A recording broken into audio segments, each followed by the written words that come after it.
warahmatullahi wabarakatuh. Perkenalkan, kami dari Kelompok 2 yang akan menjelaskan tentang kelistrikan kekuatan. Halo, perkenalkan saya Siti Maharani. Saya akan membacakan kesimpulan. Saya Alia Tasnia Syifa yang akan membacakan pembahasan. Saya Indira Muafa yang akan membacakan pembahasan. Saya Muhammad Fadil yang akan membacakan tujuan. Saya Alia Tasnia sama yang akan menjelaskan langkah-langkah. Saya Bukan Mulia akan membacakan alat dan bahan. Dan saya Rizky Oleh Putri yang akan membacakan pembahasan. Praktikum listrik dinamis bertujuan untuk memahami penggunaan energi listrik melalui kegiatan nyata dan simulasi. Pada praktikum 2A, peserta mendata peralatan elektronik yang ada di sekolah lalu menghitung arus, hambatan, energi, dan biaya listriknya. Sedangkan pada praktikum 2B, peserta membuat dan menganalisis rangkaian, seri, paralel, dan seri paralel di simulator PET untuk menghitung arus, tegangan, daya, energi, dan biaya. Berikut langkah-langkah observasi. Yang pertama, bagilah kelompok menjadi 3 bagian. Kedua, pilihlah 3 kelas atau ruang yang belum dipilih oleh kelompok lainnya. Ketiga, hitunglah kuat arus yang mengalir masing-masing benda elektronik. Keempat, hitunglah muatan listrik yang mengalir pada benda elektronik. Kelima, hitunglah hambatan listrik pada masing-masing benda elektronik. Keenam, hitunglah energi listrik setiap benda elektronik yang terpasang ke ruangan tersebut. Untuk langkah ketiga, keempat, kelima, dan keenam, gunakan tabel berikut ya. Setelah menghitung, tentukanlah biaya listrik yang harus dibayar oleh sekolah setiap benda elektronik. Hitunglah biaya yang dikeluarkan sekolah selama 3 jam pelajaran fisika. 9. Dokumentasikan.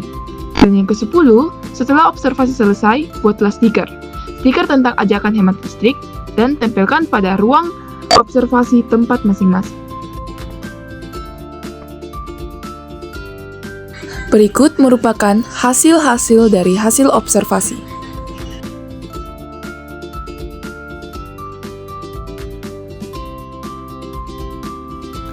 Baik, selanjutnya di bagian pembahasan. Nah, dari hasil observasi berbagai perangkat elektronik dilakukan perhitungan arus, hambatan, muatan, energi, dan biaya listrik berdasarkan daya, tegangan, serta lama pemakaian. Arus dihitung dengan I sama dengan P per V, sedangkan hambatan menggunakan R sama dengan V per I. Hasil menunjukkan bahwa alat dengan daya besar menghasilkan arus lebih besar, sedangkan alat berdaya kecil memiliki hambatan yang lebih tinggi.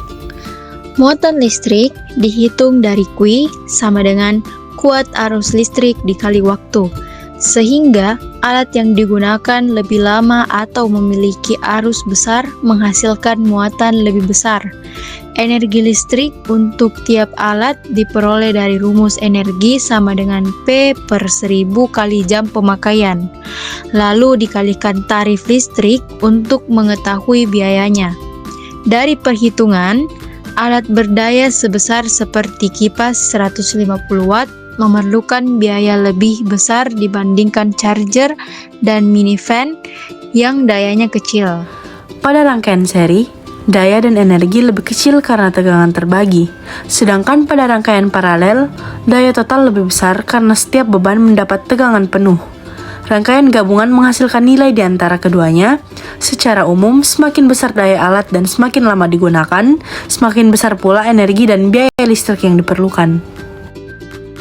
Secara keseluruhan, tugas ini menyimpulkan bahwa dalam pengelolaan energi di lingkungan sekolah, kontrol terhadap durasi penggunaan peralatan berdaya menengah seperti kipas angin jauh lebih efektif dalam menekankan biaya listrik harian daripada memfokuskan perhatian pada perbedaan daya pada peralatan yang digunakan dalam waktu yang sangat singkat.